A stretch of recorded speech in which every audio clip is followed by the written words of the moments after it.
It's 6:16, and it's a Thursday, so we're going to prep some Dungeons and Dragons. We're going to work on Curse of Strahd. Alright.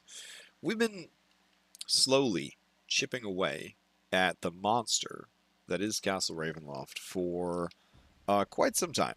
But now, I am confident, I am so confident that we will actually finish this up. And that's good because the game starts next week. So there's a lot of stuff to do. And also, like, Extra Life is tomorrow, Saturday, and Sunday. So, like, it's a lot. You know what I'm saying? There's a lot of stuff going on. But finally, we're getting ready to do this thing. Am I nervous? No, I'm pretty nervous, I guess. You know, starting a new campaign or whatever. But we'll see how it goes. So one of the things I realized that I had been doing wrong for a while was in my settings on all of my games. I have allowed a certain mod to push my other mods around. So I have to go and right that particular wrong. Let me see if I can remember which mod it is I'm supposed to modify. It is... let's see. Not FX Master. It might be Token Magic Effects. Here we go. Enable automatic template effects on Token Master Effects. I need to turn that off. The reason is other mods are working with JB2A animations to provide really cool animated effects when you attack stuff. And I just didn't have that working. So, yeah, by having that button, that one checkbox checked, it was preventing that other mod from doing anything cool. So nobody was like able to get any automatic animations to happen because they were all being overwritten by that one little checkbox. So hopefully that will resolve that issue. All right, now let's jump back into the prep. Castle Ravenloft. We're all the way down in B2. It's the very bottom of the dungeon.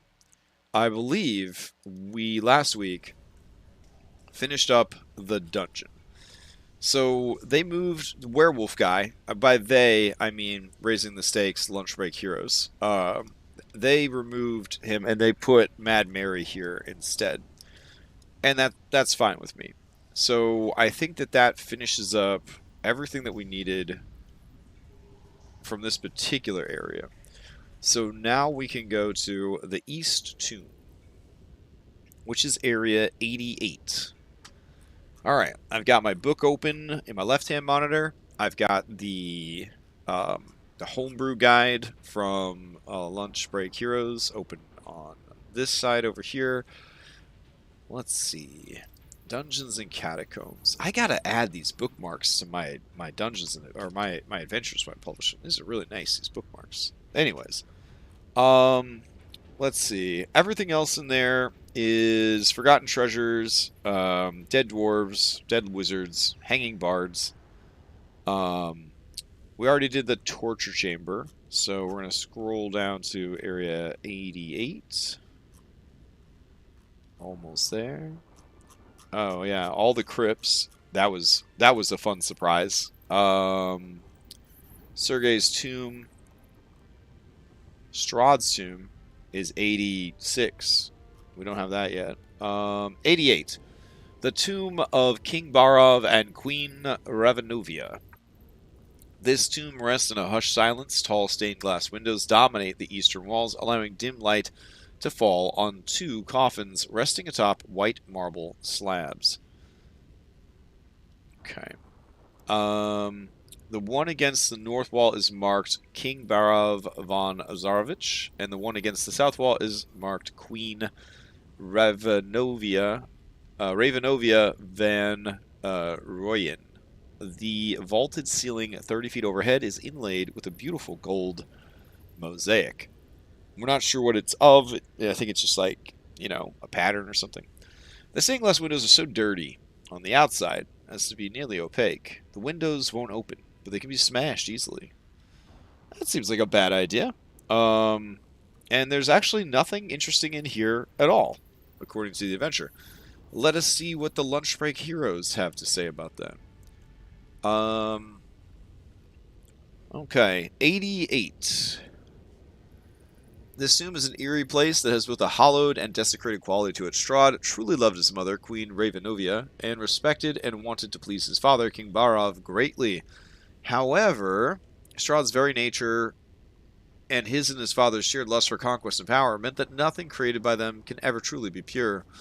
The entire area is desecrated ground, and a supernatural silence reigns here, as befits the dignity of those laid to rest here. No sound can emanate from within the area, and no sound can reach into it.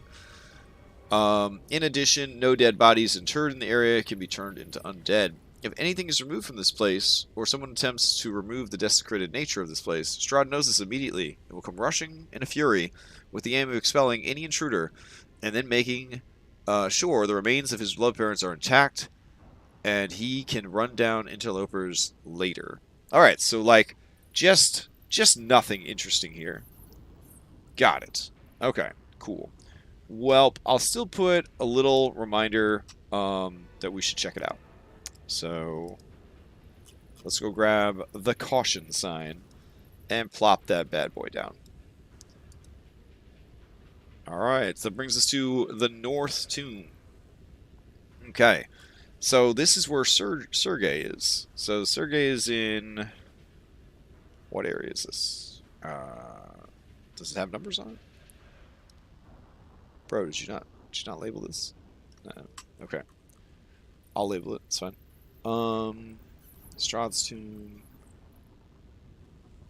Sergei's tomb. So this is 85, which, again, a little weird that it's not labeled, but we'll do that. We'll fix that real quick. So we'll grab this one, and I'll post it down here. And this is just K85.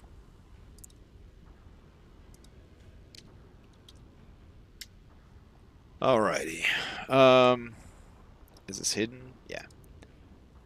So, a portcullis is closed in the archway to this tomb. Lifting it requires a 25 strength check. That's more like it.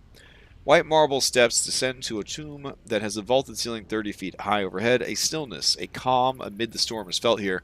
In the center of the tomb, a white marble slab supports an intricately inlaid coffin. Chiseled into the slab is a name. Sergei von Zarovich. To the north, behind the coffin, are 3 alcoves. A beautifully carved statue stands in each alcove. A stunning young man flanked by 2 angels. Looking as polished and new as the day each was placed there. An iron lever protrudes from the south wall, west of the tomb's entrance. And there's a little handout for it. Ta-da! Alright. Cool.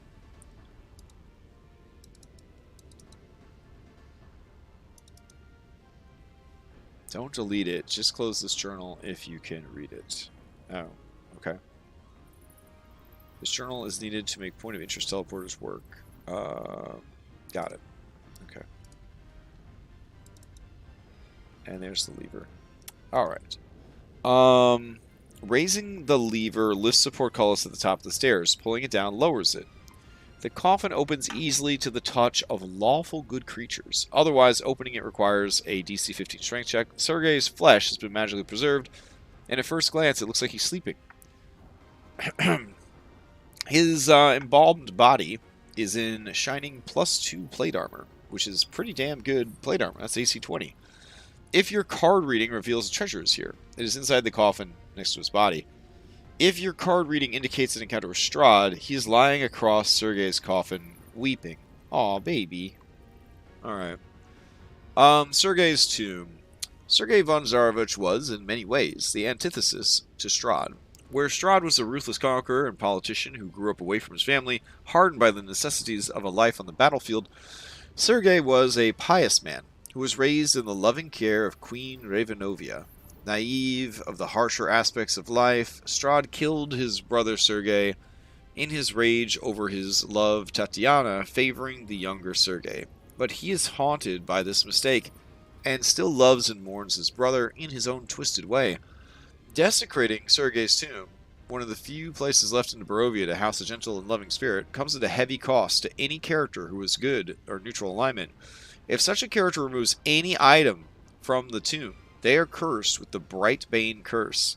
The precise nature of the curse can only be ascertained by trial and error, by divine consultation such as commune, or with a successful 19 intelligence religion check. Bright Bane. You are unworthy to look upon the world's beauty in the shining light of day. You are blind to daylight, and light produced by the light and daylight spells.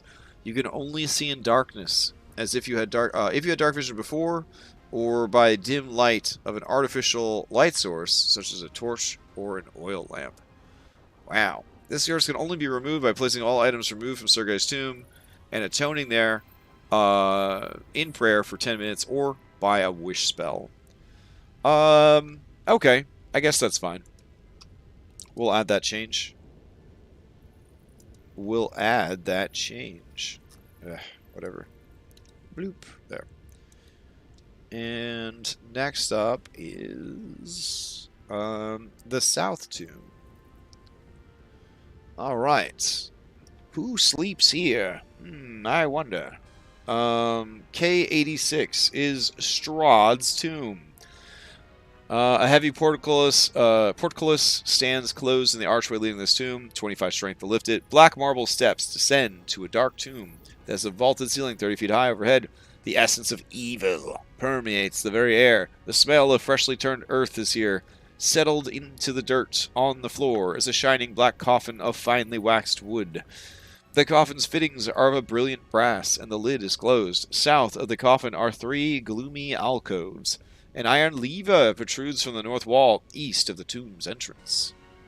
I see it. We don't get a close-up of this one, though. That's a little weird. Raising the lever lifts the portcullis at the top of the stairs. Pulling it down lowers it. Lying under the earth near the east wall of the tomb are 3 more vampire spawn brides. Just random, more women that he has got. They are dressed in soiled gowns and wearing dirt-encrusted jewelry. They rise to attack anyone who approaches his coffin. Detect magic spell reveals that the western and eastern alcoves radiate strong auras of conjuration magic. The central alcove is not magical. Creatures that enter the western alcove are instantly teleported to the western alcove of Crypt 32 in area K84. Stepping into the eastern alcove has no effect, but any creature that teleports from the eastern alcove of Crypt 32 appears here. Okay. That works. Treasure. Strahd lavished many fine gifts on his 3 brides. They are as followed. Ludmila, Anastasia, and Volenta. You may be familiar with them because we've put them all over the castle many times. Bolt upright. Please pardon the noob question, but what mapping software is he using? Oh, sorry, I don't have any mods. It's me. I'm using Foundry VTT, and we're using a map set from Beneos Maps. I can send you the information real quick.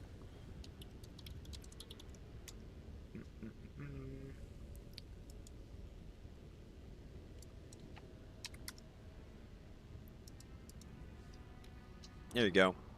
This is Foundry, and I would assume that Beneos would just be Beneos maps, but here we go. Beneos battle maps. Here we go. There you go. Alright, so we already put his vampire wives in other parts of the castle per Lunch Break Heroes advice. So we'll get rid of that. Let's see what other changes they were asking for here. Teleport to destination. Characters who teleport to this location from K78 arrive at the bottom of the stairs just inside the tomb. Fortunes of Ravenloft. If your card reveals that a treasure is here, it lies in the center alcove. Why would... Okay. If your card reading indicates an encounter with Strahd in this area, he is in his coffin, ready to attack anyone who opens the lid. Okay. So what do they have for us here? Okay.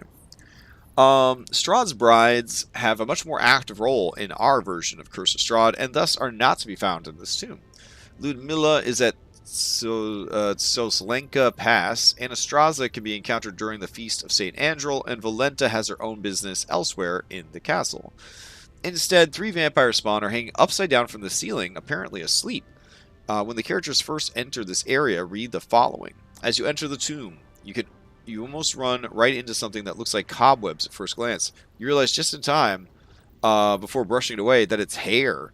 3 pale figures hang upside down from the ceiling, their arms folded to their torsos.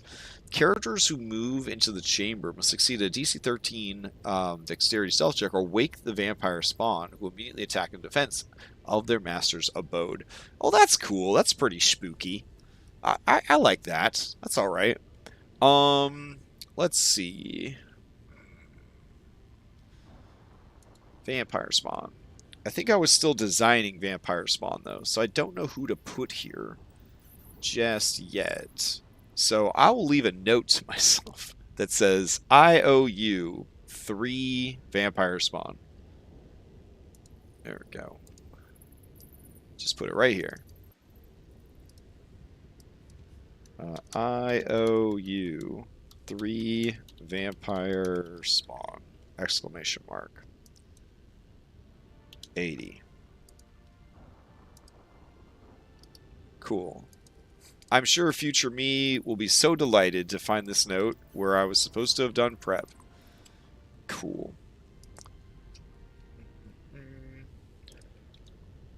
And we'll go ahead and post in this so that we know to check the supplement.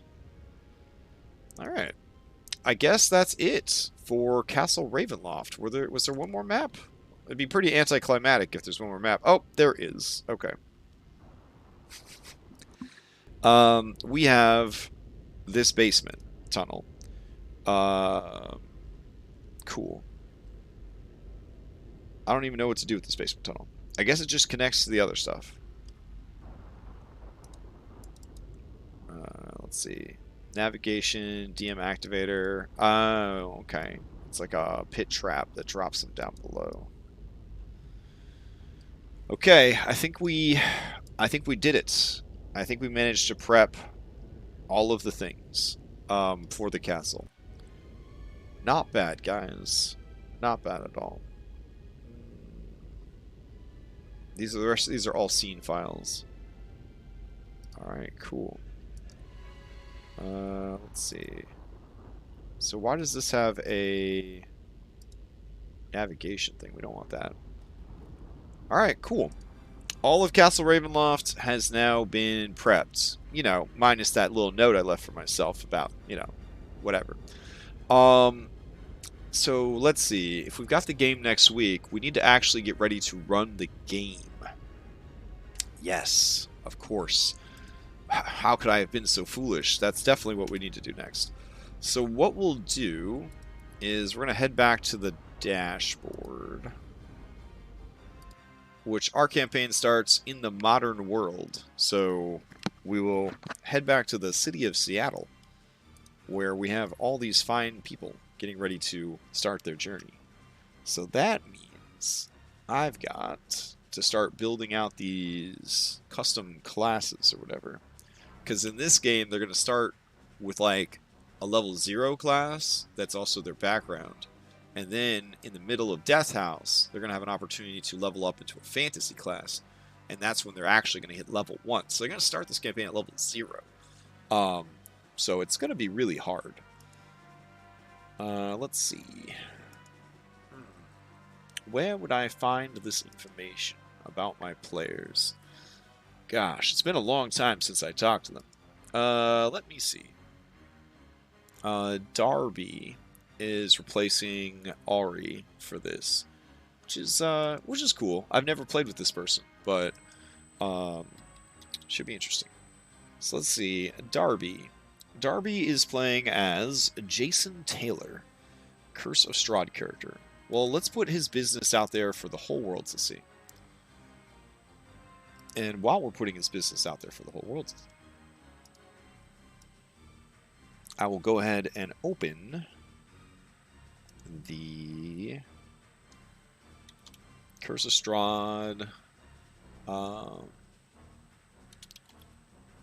classes. Let's see. What am I looking for here?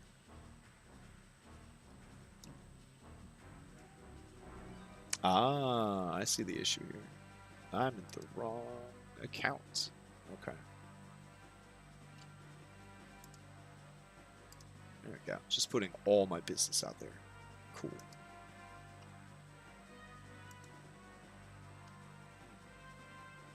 All right. Let's try again. Curse of Strahd.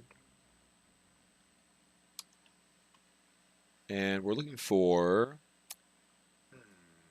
character build, clarity. I'm sure that wouldn't be a bad thing to have. And we're looking for the player primer. I guess we should probably review that. And let's see. Level 0 classes. I think that's the actual document I'm looking for. Yes. All right. So, move that over here. Move this over there. We're going to zoom in, fit to screen, and zoom in, fit to screen. Alrighty. So, let's see. Level 0 classes. Design notes. Proficiency in firearms and or martial weapons results in less available skills and abilities, starting with simple firearms, not huge since all hero classes get them by default. These classes are also the background for characters. Lack of driving skill would allow for an extra skill. These are not level 1 classes, but level 0, meaning that when you take your first hero level class level, you are effectively making the actual D&D character. You get all the starting stuff for that level 1 class. Starting skills. Your starter class begins play with access to most skills. However, those skills need to accurately reflect your character. More skill stuff. Many of these might be more of a personality trait tied directly to work experience. Athletics, acrobatics, etc., etc. All right. Let's see.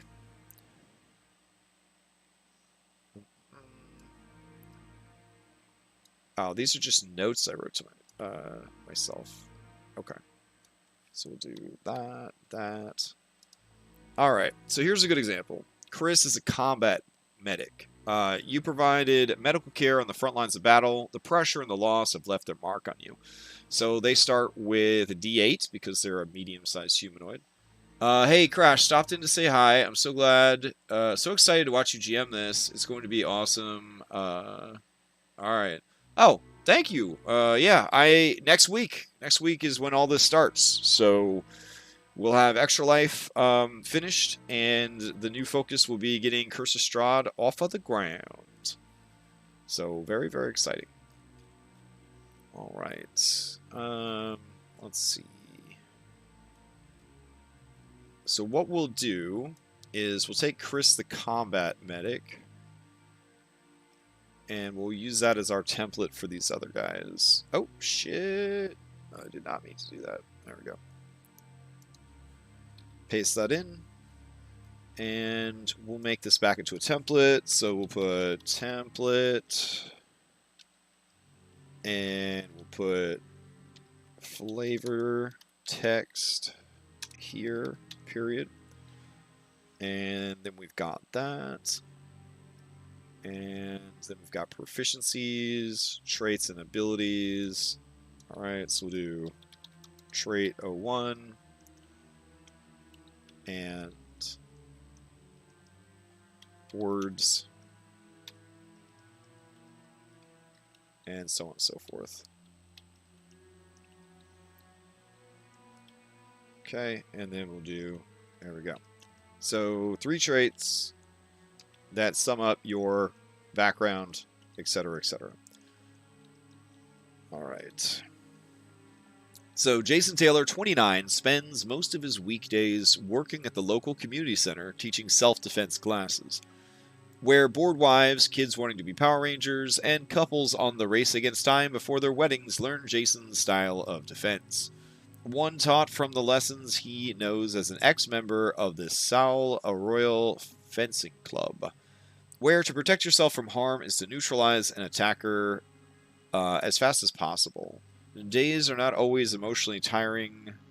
As his coworker, Leo Johnson, lifeguard, keeps the mood light compared to Jason's goal-focused mindset. With classes ending soon for the season, Jason and Leo are taking a week-long vacation to Mount Rainier, planning on hiking out to one of the few lakes off the Skyline Trail. Leo got a great deal at an Airbnb with some other hikers to save a ton on the cost. Quick call to his parents before getting out there, out where the cell signal is spotty at best. Parking the SUV, swinging his duffel bag out of the vehicle, and glancing at the towering mountains in the distance. All right. So he is a human. He is a fighter, samurai, or at least that's going to be his plan. He's looking at persuasion and charisma. And let's see. His companion is Leo Johnson. His parents live in the suburbs. All right. So he is a pale, black-haired dude with brown eyes, 5'11", 170 pounds. Okay, so just literally every 29-year-old white guy in the world. Let's see. Father's Mike Taylor, mother's Samantha Taylor. Ex-fencing teammate Rosario Harris. Modern-day items: duffel bag, compass, aluminum water bottle, tennis ball, wristwatch. Additional background information. From an early age, Jason was introduced to fencing and kendo via his grandfather, who was a coach in New York before his family moved to Seattle. After high school, Jason went to Seattle Pacific University for an exercise science degree. The declining health of Alex Garcia was a main factor in Jason joining the Salle Royal Seattle Club and competing to be a way to build a lasting memory with his grandfather as he went to college. With a larger size than most fencers, Jason competed in saber and epee events to make the most of his strengths. Never topped the fields, mostly placed around 8th to 10th. After graduating, Jason competed until his grandfather passed about 5 years ago. Been part-time coaching since he enjoys teaching or waiting to man up and ask Rosario out. If you ask Leo. Okay. Teaches self-defense. Met Leo. Became friends. Classes focus on making choices quickly based on acting. Every other Sunday, spends most of his day with his parents, helping at the house, enjoying a meal. Common phrases Alex Garcia has said in the past. Jason, saber is all about attacking first. Don't wait to be punished. Push them first. You have keen sight, Jason. Use it to even the stage between your opponent. Things will work out if you work out. Character traits. Naturally feels responsible for groups he is a part of, is hasty to make opinions on people he meets. The build idea is to go fighter samurai that is not going to be dependent on feats and is actually focused on strength and not dexterity. No plans to multi-class. Dueling style to call back on the fencing training. Don't see Jason as a big frontliner, but choosing targets based on posture. Well, I would like to see him fight some werewolves. That would be pretty exciting. Let's see. Possible skills to know: insight, perception, medicine. Okay. Companion's name is Leo Johnson. Leo is close friend of Jason's, eager to try new things, whether it be hobbies or women. Leo doesn't keep one for long. Something else grabs his attention. Nice. All right. Seems good. So, as our example here, I got to refresh this because I wrote these classes months ago. Because I filled my Curse of Strahd games a long time ago because I wanted to sort of have a sense of who was in the group so that I could kind of determine what sort of content to run. All right. Let's see. You don't have any saving throw proficiencies gained with the first class. Choose any 3 skills. Choose any 1 tool. Gain vehicles, land. Simple weapons, simple firearms, martial firearms. Light and medium. All right, prop up. As an action, you may expend 1 of your own hit dice to remove a lingering death save from adjacent ally.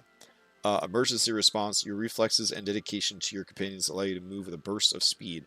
When you move, On your turn in combat, you can double your speed until the end of your turn, but only... Okay, so this is sort of like Tabaxi speed.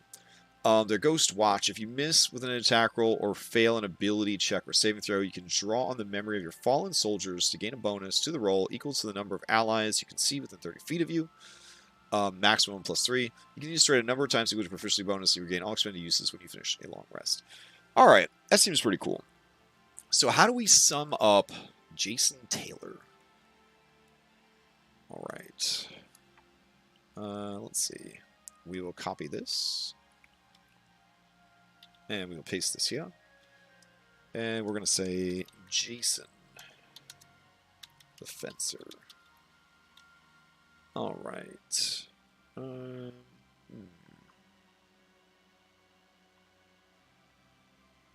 Okay. You honor his legacy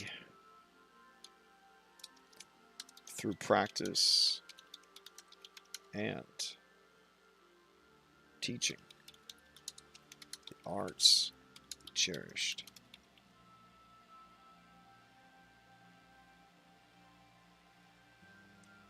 Practicing and teaching. Wow. Man.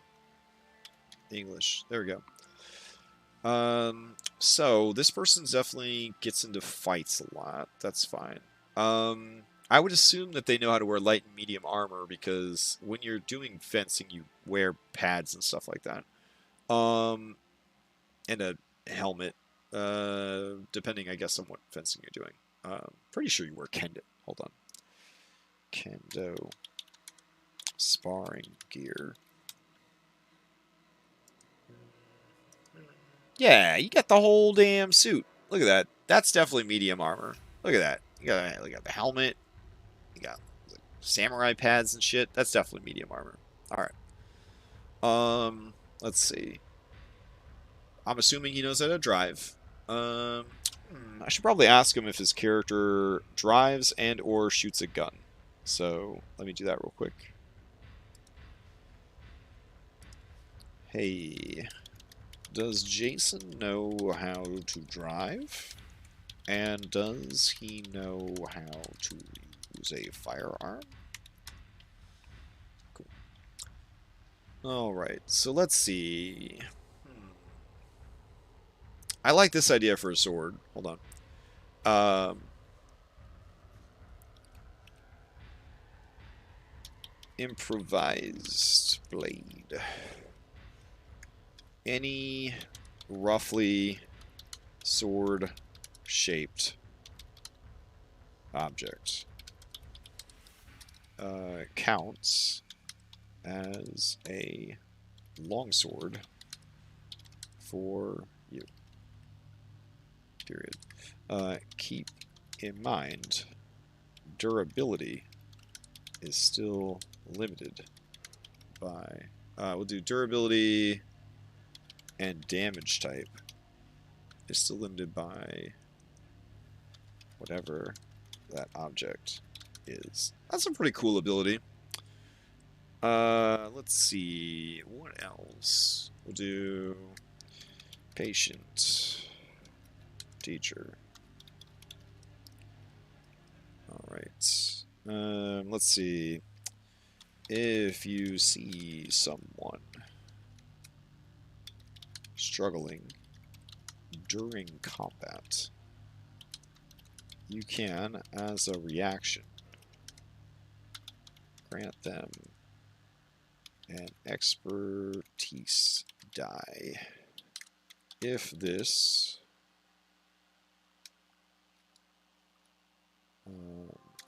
to the check they are attempting.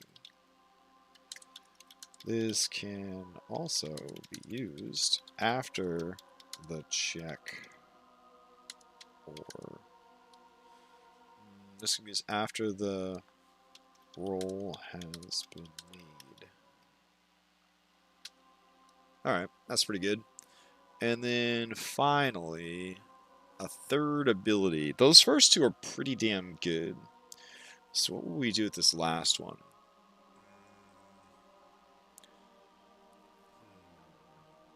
Spends a lot of time fencing. He knows about, like, medicine and stuff, but not, like, too much about sports medicine, athletics. Looking at Resilient, Mage Slayer, and Charger. Yeah. Let's see. Laid back. Degree in exercise science could be a stretch. Athletics, teaching class, insight perception. Okay. Man, what other ability would a fencing instructor who sometimes competes but never, like, goes all the way, what sort of things would they have?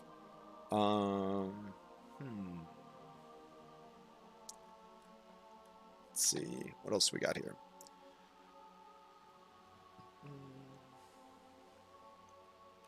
Oh, I should probably clarify that he can only do this ability. Yeah. You may grant this expertise die number of times equal to your PB per long rest period. Okay, well, we don't want to have overlap with the other characters, at least not in this particular group. So let's look at the other characters. Anne has Fabricator. When crafting items primarily made of metal, you can do so in half the time, and the difficulty for such checks is reduced by 2. And then Built, when you are prone, standing up, uses only 5 feet of your movement. You can make a running long jump or a running high jump after moving only 5 feet on foot rather than 10. You count as one size larger when determining your carrying capacity and the weight you can push, drag, or lift. And Sturdy AF, you have 1 extra hit point per level starting at level 1. If you take massive damage and would suffer an injury, you can take a level of exhaustion instead. Ooh, I got a good one. Let's go up to him, and this will put Punching Bag. Because, like, martial arts instructors get beat up by their students, like, all the time. So we're going to put, you ignore the first 3 points of bludgeoning damage from each attack. There we go. I dig it. Alright. Once he replies, I will be able to send him over his thing. And then it looks like his guy is kind of squished a little bit. Can you send me your character art so I can make a custom Toroka card? Question mark. Sweet. All right. So that's group A, I guess. So that is for Nightfall. And we'll switch that to... Oh shit, what happened there? Title. There we go. So now we need Daybreak. Okay. I haven't made any of the Daybreak characters because I am a terrible dungeon master, I guess. I don't know. Or I have too many projects I'm working on. Maybe that's another one. Alright. Daybreak. So, step 1. Figure out who's in my Daybreak group. Just kidding, just kidding. No, seriously. Let me check. Daybreak. Here they are. Alright. A general. Nope, maybe it's under announcements. Announcements. God, they have terrible stats, too. Oh my god. So, we did a communist array for this, and they ended up with a 3 in their stats. So every character in this particular group has a 3 for one of their stats. It's horrifying. Yeah. Alright, so Carsophona. Alright, let's see what Carsophona's got. Carsifona. Go. Scroll up. Scroll up. Who is this? Oh. Oh, this is from a different game. Scroll up. Here we go. Oh, dang. That dude looks cool. All right. Let's see. View. Zoom. Fit. Okay. All right. Curse of Strahd Daybreak. Character biography for Eric Joaquin. Oh, man. Look at them cool scars and stuff. Eric Joaquin is a human. He's 27 years old. He's a boy. He's 5'9" and 186 pounds. Okay. He's got a blood type. Oh, delicious. He likes photography and birds. He dislikes dogs and crowded places. Eric Joaquin is an immigrant from South America who came to the U.S. at the age of 9 years old with his parents and siblings. Joaquin started out with a weak constitution as an infant, and doctors back in his home village before the move predicted that he'd only last a couple of months. Oh no! Is this? Well, all right. Does this guy also have? Does this guy have a 3 constitution score? Is there any big mechanical rule difference between the two groups? Great question, Q Nova app. Daybreak and Nightfall are all using the same horrible rules. So it's no magic classes, low magic setting. You need fate points to come back from death or some other horrible thing. If you do come back from death, there's always something terrible that happens when you die.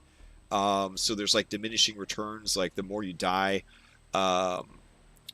They do have access to A5E maneuvers, so that's pretty robust. And then all of the monsters in the game have been enhanced with Bloodied and Bruised, and also they've been unenhanced, they've been nerfed with monster weaknesses. So it's kind of like, it kind of has, I guess, some Witcher vibes to it, where like every monster has like weaknesses you can learn and exploit to kind of make up for not having magic. But yeah, they're basically the same. I just had enough people interested in it, and I had done all the work already, so I was like, I'll just run 2 versions. I'll just run two copies of the game.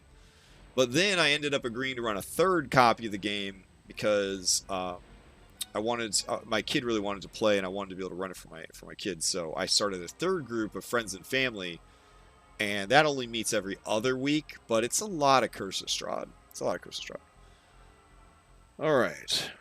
Let's see. His parents were desperate and could not afford, nor were there any professionally trained doctors to seek aid from, turning to the only woman they knew as their last hope. His grandmother was known throughout the village as a witch doctor who delved into fake occult magic or voodoo. His parents sought aid from her after shunning her from the family. She agreed without protest and concocted a medicine to revitalize him and strengthen his body. To their disbelief, the treatment worked, and he grew stronger and healthier over the months that came, surpassing the time he was told he had left. However, due to this miraculous health at the hands of his grandmother, the village ostracized him and his family as part of their superstitious belief in the use of black magic. An incident occurred in his days of being ostracized, and he was beaten with a wood bat by one of the village kids in a fight.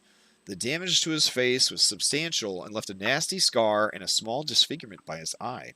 One thing he noticed that his parents commented on was his inability to feel pain. After the incident, Eric left for the U.S. the next year. In the present day, Eric he does a full-time job as a video editor during the daytime while working at the morgue at night to help pay for his loans at college. He lacks the self-confidence to a severe extent and won't ever exert his will or opinion on others, as he feels as though it won't be good enough to take into consideration. Well, right away, I think a cool thing to have would be Mortician. And basically, let's see, with the right supplies, we'll say 5 GP worth. That seems good. The right supplies and time, 1 hour. you can perform the gentle repose ritual. All right, why is he at the Airbnb? He's made to spend his only free weekend with his nephew at the Seattle Airbnb as per demand by his sister not long ago after she and her husband were going through a messy divorce and didn't want the kid around to suffer through it. He originally tried to argue, but as usual fell short and allowed her to make arrangements despite his weak will against her demands. Okay. So, I need to ask, does Eric Joaquin know how to drive? Does he know how to fire a gun? Where did you put that 3? Seems like a very relevant question for these characters. All right. So he's been touched by magic in a way. And then let's see. He's a student. I guess he's a late student. 27. I guess that's a little late. Let's see. He's a video editor. Okay. So I feel like a video editor, having done video editing and working with video editors, they have attention to detail. So we'll do attention to detail. All right. You have advantage to investigation checks involving.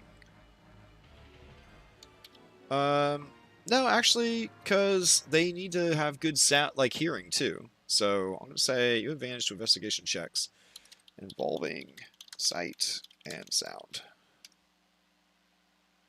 which is basically all investigation checks, but I don't know. Let's see. One thing that is fairness comes inability to feel pain. All right. How would that translate to D&D terms? Feels like everybody in D&D has got resistance to pain. It's a tough one. It's a tough one. How? I don't know. Let's go ahead and... I'll come back to that last one. I feel like the pain tolerance could be something.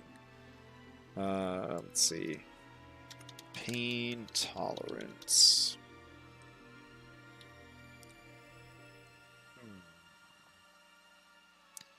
You have advantage when resisting. No.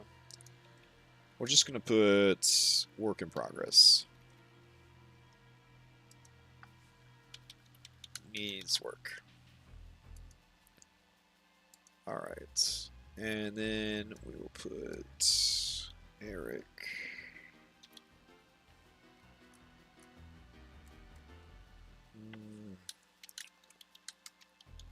The unlucky.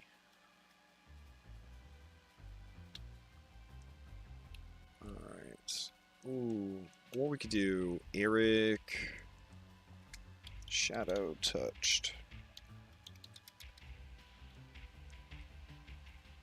Okay.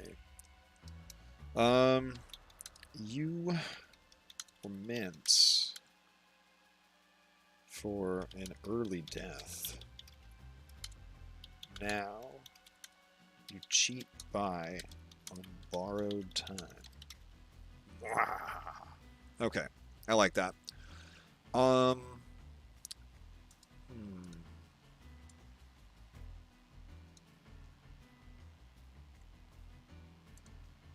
What if the pain tolerance has something to do with death saves? That could be kind of cool. But I want to see what the other characters have for us before we commit to that. Alright, so... who else is in this group? Gibby. Gibby's in this group. So let's go check out Gibby. Gibby's character. Reed. Reed's resume. Okay.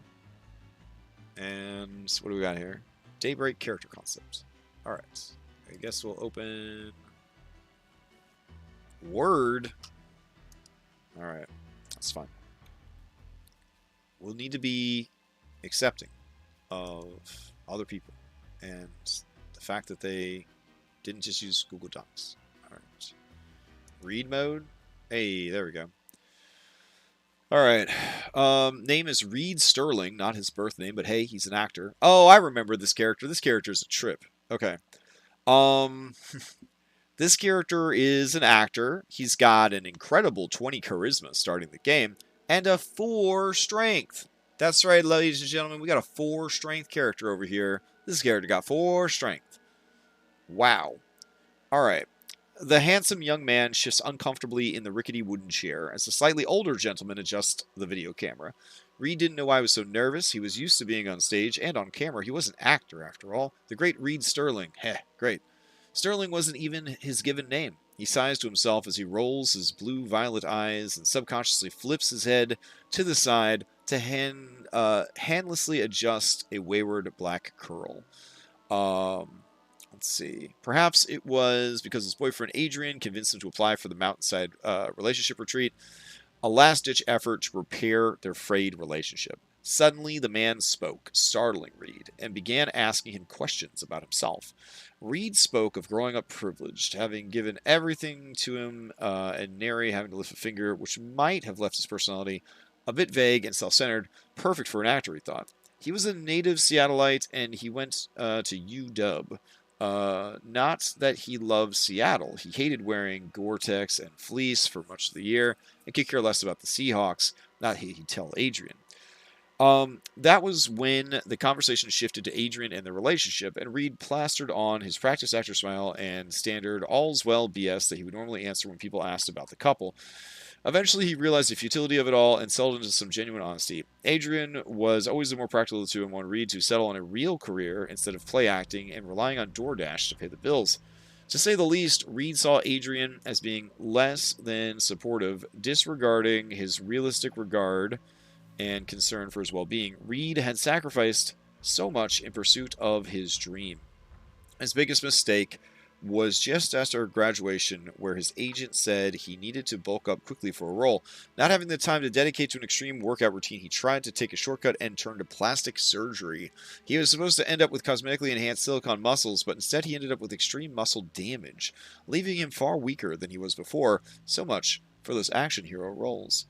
Still, Reed knew his big break was just around the corner. He was already nearing his mid-20s and had barely had a handful of significant roles. He had a promising start as a preteen, starring in 3 of 4 Twilight Saga movies. But now he is loath to even put them on his resume, focused mostly on theater. Maybe soon he would really leave the Emerald City behind and seek his big break in the Big Apple. Reed had always enjoyed playing the bigger-than-life hero, always defeating the villain and saving the damsel in distress, so long as he doesn't have to also serve dinner while doing it. Huh. Man, that's pretty good. Let's see. There he is. Oh, wow. Okay. Reed Sterling. He is 6'1". He weighs 160 pounds. He's just a little beanpole. He's 24. He also has black hair, and light skin and blue and violet eyes. It's like everyone's just a mini Strahd up in here. Let's see. He was in A Christmas Carol as a young Ebenezer at the Spokane Civic Theater. Man, this is some extra credit work right here. He was a diner patron in Twilight, an Italian child in New Moon, and a newborn vampire in Eclipse. Okay. Not saying that Reed's my favorite character of all, but he's pretty good. Just saying he's pretty good. So let's do Reed, the actor. All right.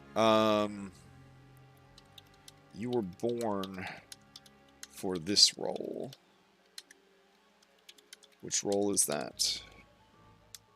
Why? The star. Oh no. The leading man, of course. Comma, of course. All right. Let's see. I'm assuming that he has shot a gun. Let's see. Because, you know, they teach actors, like, everything. Ooh, I don't think that Eric Shadow Touched would probably know much about martial firearms, so we'll get rid of that. And because that represents like military training. And I don't think they would know about medium armor either. Alright. I'm pretty sure they could probably wear light armor. Though I don't know why they would wear light armor either, given the jobs that they had. Alright, so I'm just going to say none. Good luck. Alright. This guy, I think he could wear light armor because he's probably been trained at some point, but he probably doesn't have the strength to do it. So there's that. Simple weapons, simple firearms. Good. Going down to Jason, he would have not martial firearms. He would have martial weapons, though. There we go.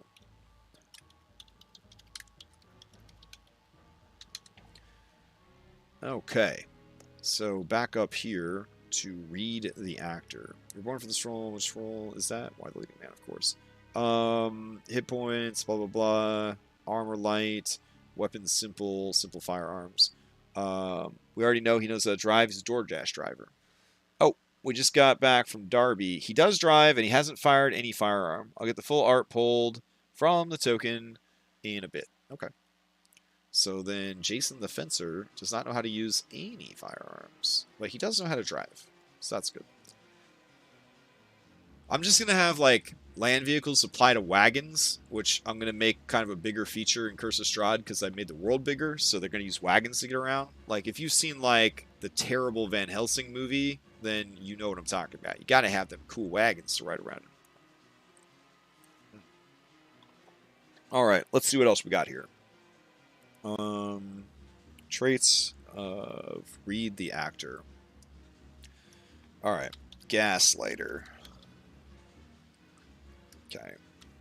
You have advantage to deception checks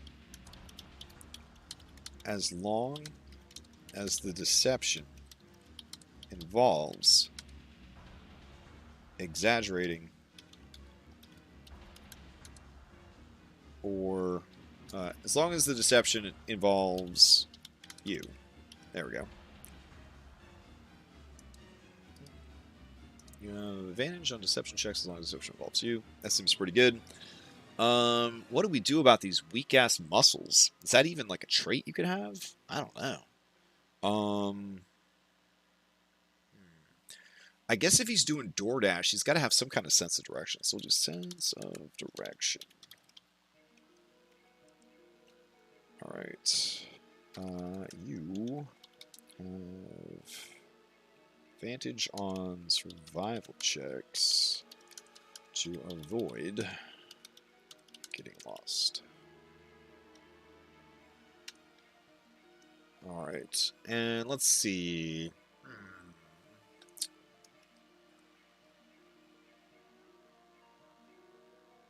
We'll do lazy cunning. Ah, Cunningham. Lazy cunning. Maybe not lazy cunning. We should do whatever the goblin boss ability is. That's what we should do.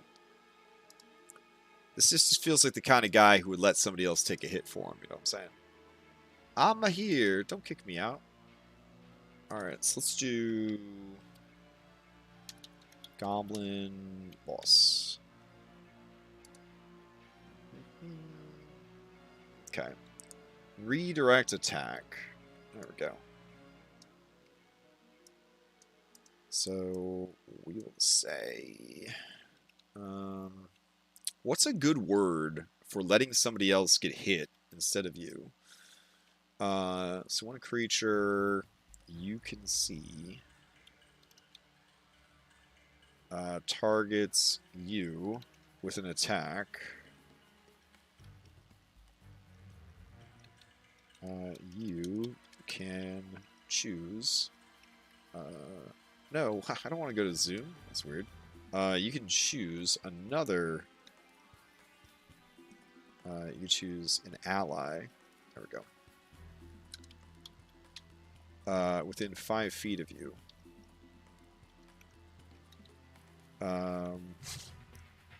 You and that ally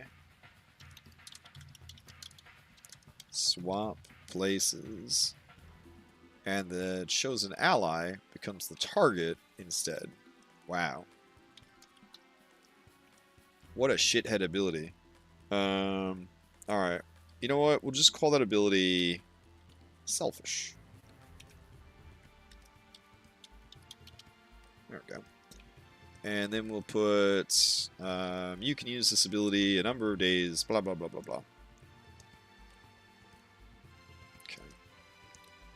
You may use this ability. So we'll say as a reaction, comma, when a creature, blah, blah, blah. All right. Sweet. So we got read the actor set up. Let's see. Ooh, what's Conti got to say? Do we know anyone who speaks Portuguese?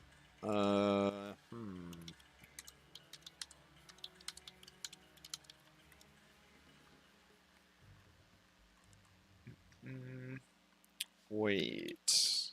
Maybe. Alright. The next person that is in this group is...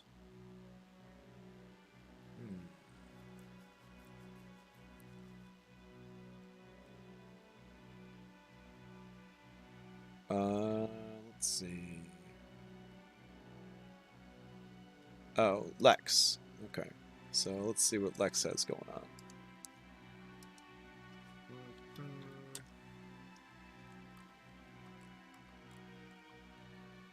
Like, before I ask him, hey, I wanted the extra life, Dice Maker, D&D character say, the quiet hands of you. Ah, here we go. Alright.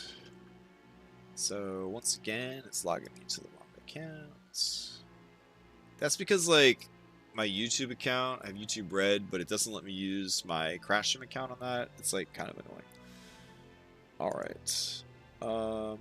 Let's view fit. The Quiet Hands of a Young King. Darius DK King. Man, that guy sounds pretty cool. Alright. Let's see. Templates. Go. Alright. He put his 3 in Charisma. Oof.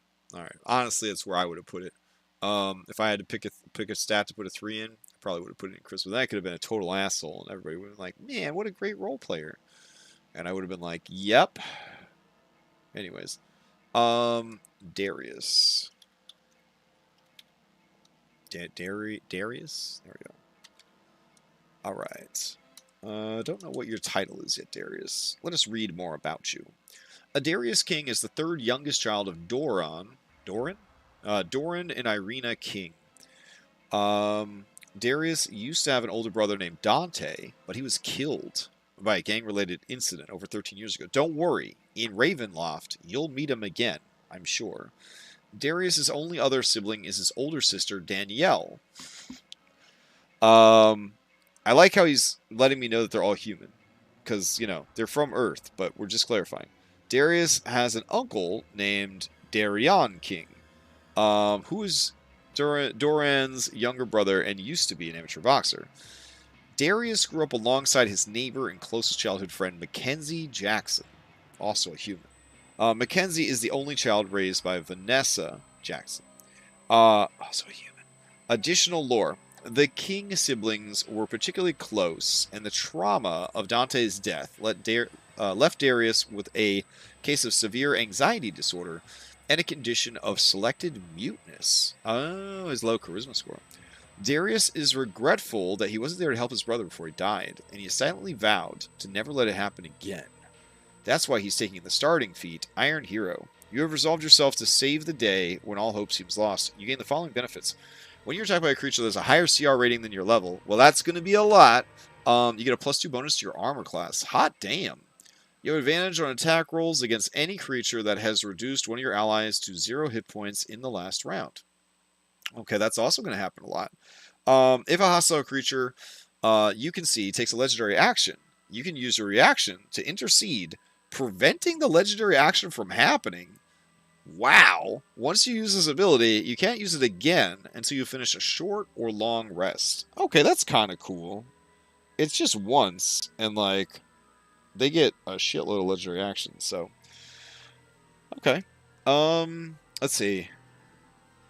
Dorian owns a car dealership. I'm going to assume he knows how to drive. And repair shop, King's Auto Court. While Irina is a school teacher. Darian owns a fitness gym, the Royal Right Gym, where Darius trains for his upcoming mixed martial arts matches. The quiet hands of a young king. To get Darius to open up more, his uncle Darion convinced his brother Duran. Alright. I think his brother was Dante. I think we're all these D names we're getting mixed up here. His brother Dante to let Darius train and work in this gym. So it would have actually been convince his father, Doran. I'll make that suggestion. Hold on. Okay. To let Darius train and work out in his gym. It seems being allowed to let out some of his inner feelings and frustration are slowly helping him cope with his emotions. Depending on the day of the week, Darius works in a warehouse of either his dad's repair shop or his uncle's gym. During the evening, he goes to night classes at the local community college for civil engineering technology. Mackenzie just started her forensics science laboratory assistant job for the Seattle Police Department. She studied biology and medicine in college because she wants to help catch criminals and prevent further crimes. While Darius has started competing in the light heavyweight division, he unfortunately hasn't won a match and currently is... okay. Alright. So, we'll just take this whole thing. The quiet hands of a young king. That's pretty good. So we'll put, for his flavor text, the quiet hands of a young king. Alright. And he will be Silent Fist. Alright, Darius, Silent Fist, quiet hands of a young king. Alright, so I assume he would have light armor training, because boxing and sparring. He would have simple weapons. Let's see. Has Darius ever fired a gun? Alright. And then I don't think he would have martial firearms. He might have martial weapons? I don't know. He just punches people a lot. So maybe not. Let's see. He is trained in cars. That's cool. Choose any 3. Choose any 1. And then we got traits and abilities. I feel like we're giving out too many skills, but this is kind of like a bonus level, but not a bonus level. So it's a little weird. Okay.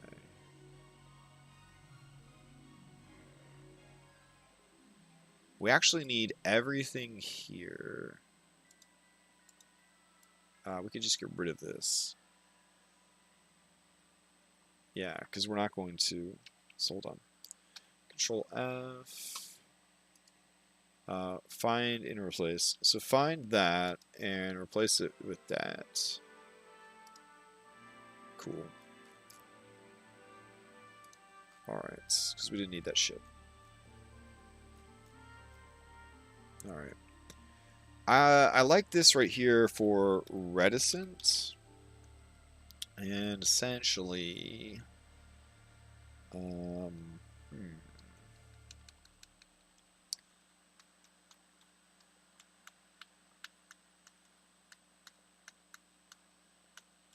Okay. Your quiet demeanor makes it hard to read. Makes you hard to read. There we go.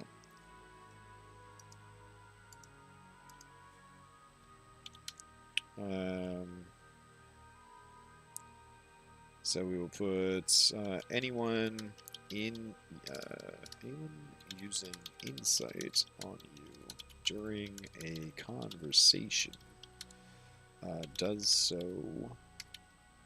at disadvantage.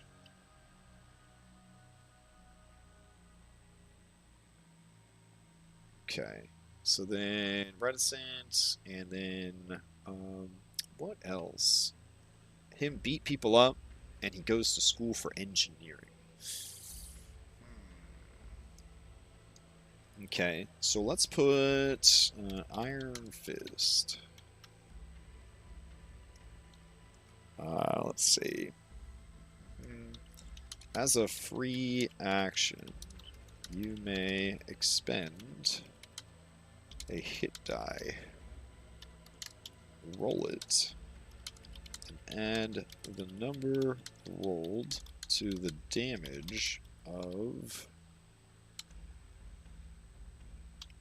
an unarmed strike you just landed.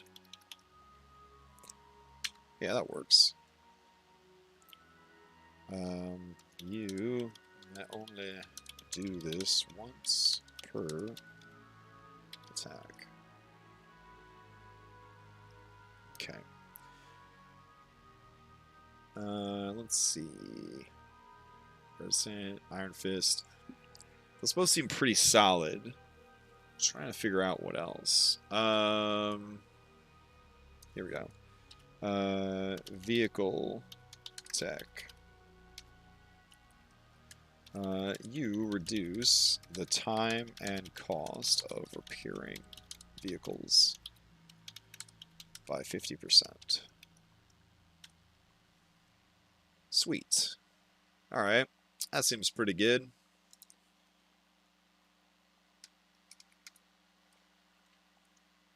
Okay. Oh man, I'm all over the map here. There we go. Whatever. Alright, next up is we gotta take this template. We're doing pretty good. I don't know how much. I kind of want to finish the last two, but it might take a while, so I don't know. Let's see. Alright, next up in this here group is Scrandronokips. Also, there's like always one in each group who's like very quiet.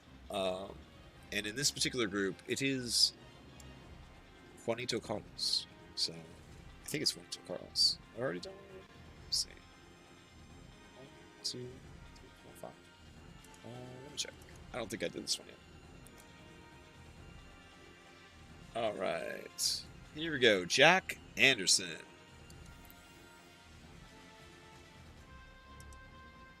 Alright. What are you up to, Jack Anderson?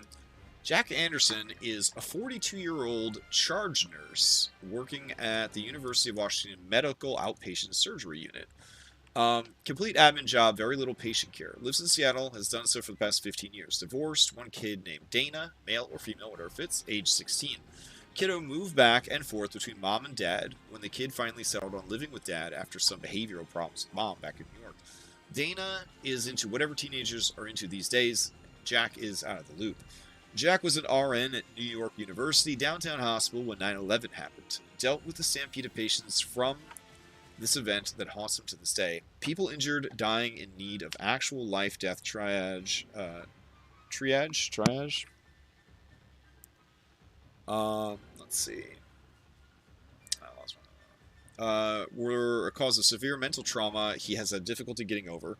He grew up and lived in New York City up to this point. He moved to Seattle not long after to escape the daily reminders of so much pain and death. He blames that day for his change of mindset and his failed marriage. His estranged relationship with his kid, and has a lot of difficulty seeing the better side of people now. His hobbies include judo. He is a novice as he recently started, so he's a low-ranked belt, and runs. Also enjoys watching whatever sports ball game is on TV with friends. Reads nonfiction as he has passing interest in history. If you know anything about healthcare, charge nurses don't actually do much clinical work. They usually just tell people what to do, which makes me lean into Field Commander from Valdez.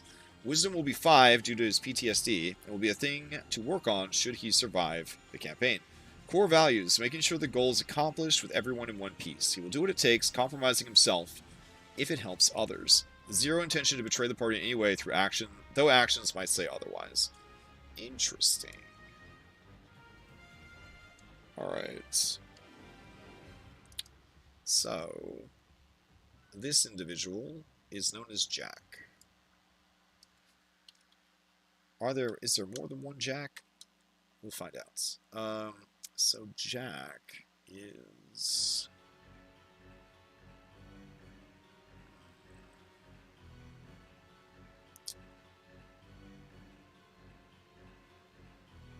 What's a good thing for this?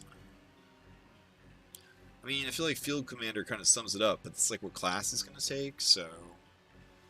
Let's see, the Silent Fist, Shadow Touch, the Actor, the Fencer, Combat Medic, Modern Muscle, Analyst Manager, Celebrity Medium, Western Star Hopeful.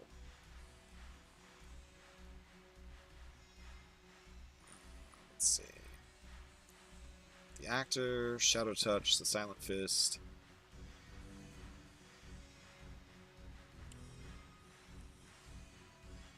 Alright, we'll put Crisis Captain.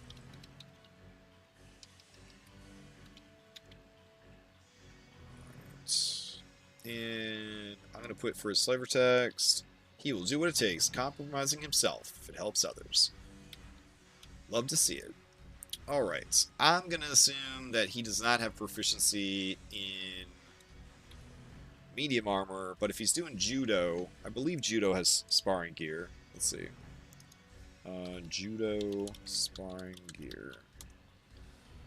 Yeah, so he would have proficiency in light. Simple weapons. Let's see. Did I ask if he had done a firearm? Okay. Questions about Jack. Does he know how to drive? Has he ever fired a gun? Alright. And so let's see. What will he do here?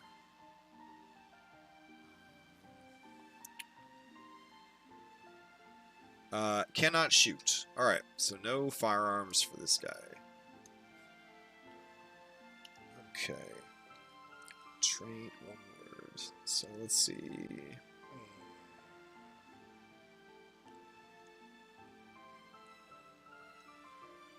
Okay. Experimental trauma.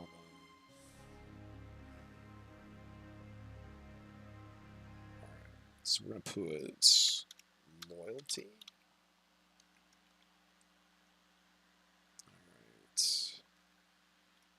Alright. If a magical effect would compel you to betray your allies,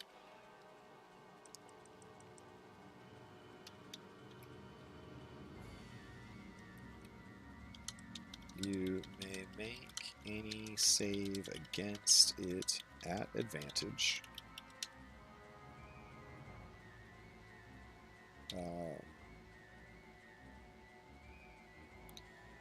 If while under such an effect you are asked to betray your allies, you may attempt a new saving throw.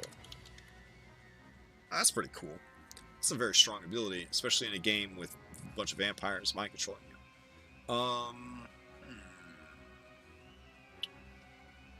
Okay. So we're going to say order in chaos. Okay. You may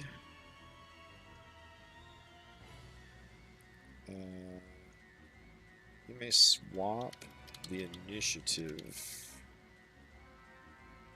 rolls of any two allies at the beginning of each combat.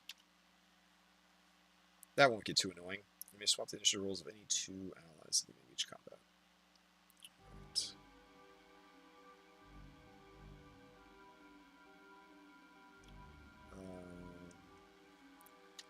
but not yourself. There we go. And then finally,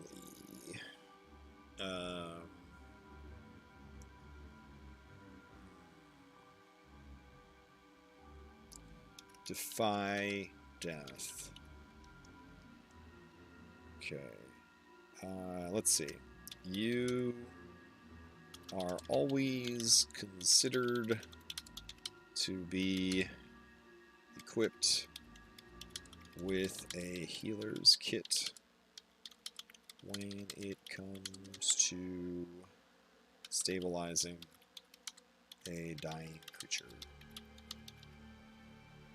Lovely. Alright.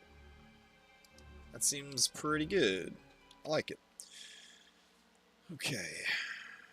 So then the last one is...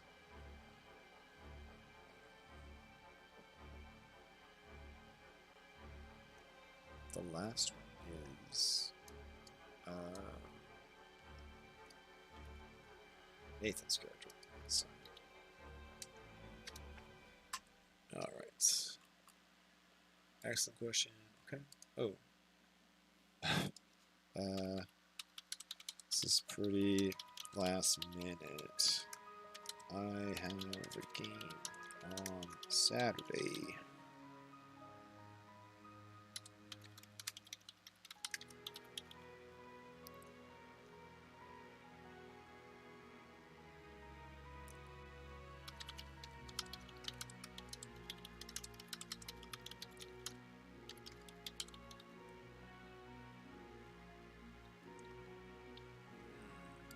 Alright, so let's see. This, there we go.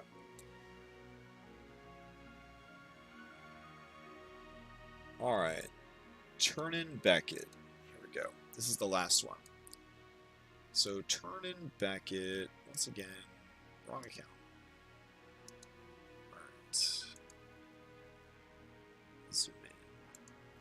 Turnin Beckett character concept.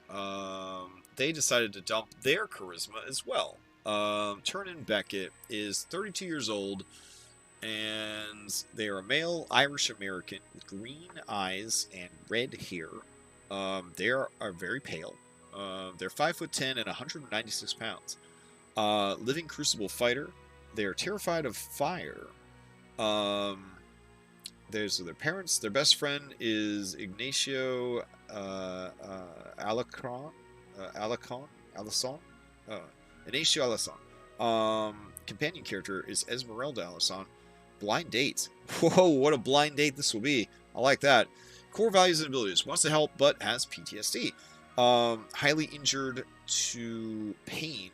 Highly inured to pain. Medical training. Okay. Born in Ireland to a pair of pub owners, Turnin Beckett was raised to take over the family business. He learned to take customer orders. He cleaned the bar. He washed the dishes. He was shown how to handle the finances, how to manage the orders, and how to vet new employees. But what he really wanted was to help people. He wanted to heal the world. Those were the thoughts in his head when he set for America with a student visa. While he paid his way through college while working as an EMT, he answered a call to assist in containing a chemical fire at a local refinery.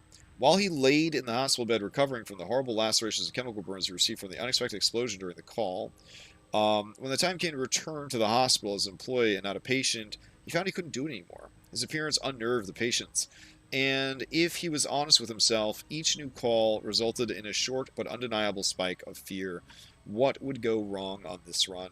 Would the drug addict attack him? Would the flipped car explode? So after a few months, he did something he told himself he was far in his past. He got a job at a bar. In the low light, he could serve drinks without disturbing the customers. He found comfort in the old notions, losing himself in the familiarity for many months. Eventually heartbroken to see his friends and bartender so broken, turning his favorite regular set him up with his blind sister. Aww. God damn. Okay. Well, that's heartbreaking. Okay. Wow. Just heartbreaking.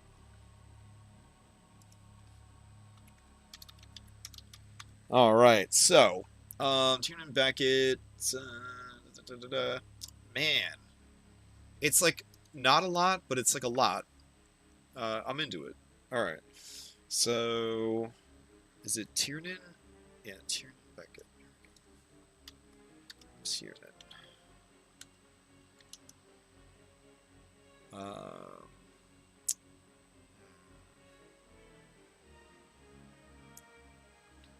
We'll call him the Burnt Healer.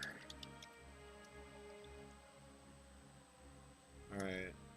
Fire planted the seeds of fear.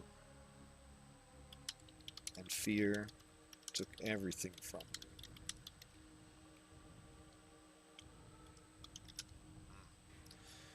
Alright. And let's see. Hymns proficiency. Oh my god. Let's see. I don't think he'd even know light or medium armor. And he's getting married, so I don't know if he's going to answer my questions or not. But I will see. Let's see. Questions about Tiernan. He know how to drive? Has he fired a gun? Do you have character art picked out? Alright, simple weapons, simple firearms, simple martial firearms. Alright, wait to hear back from him. Let's see. What are his traits? Sounds like he's kind of busted. I don't know what traits he would even have. Let's see.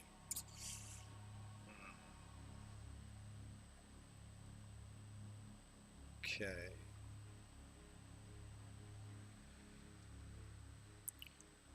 Does not fear.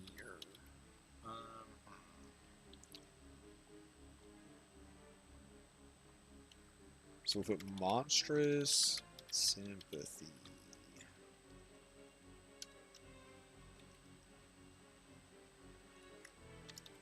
You are not unnerved by the hideous appearance of monsters, of other creatures. If a fear effect relies on such things, you have advantage to saves against it.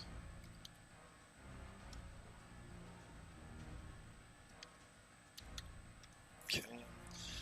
I guess he's a bartender, so mixologist. Alright. Let's see.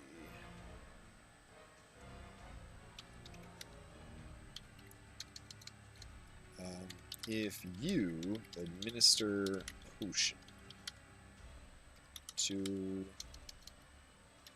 yourself or an ally, it does not count against their potion toxicity. Day. Toxicity. Oh no, only 15 minutes. Alright. We'll have to say during combat. Doesn't count against the push toxicity. Alright, I'll leave a note for myself. We gotta finish this later. Alright. Finish this later. Exclamation mark. I knows how, yes, but not like Fast and Furious knows how. Imagine he's fired a gun and has one behind the bar. Okay, so yeah, I was right on that.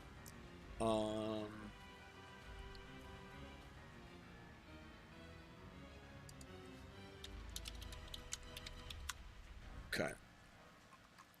And that's it. Alright. So I'm gonna go play some Dungeons & Dragons. Red Kobold Gaming will be streaming. I won't be hosting because they got rid of such a thing. The VOD will be up on Sunday. It is the final game, so I encourage you to join us, and if you can't, that's okay too. Extra Life all weekend. Hope to see you then. If you can't make it for that, well, you know, that sucks. You should have made time. And also kick some donations our way so that we can help out Extra Life Charity. All right. That is that. I will see you next time.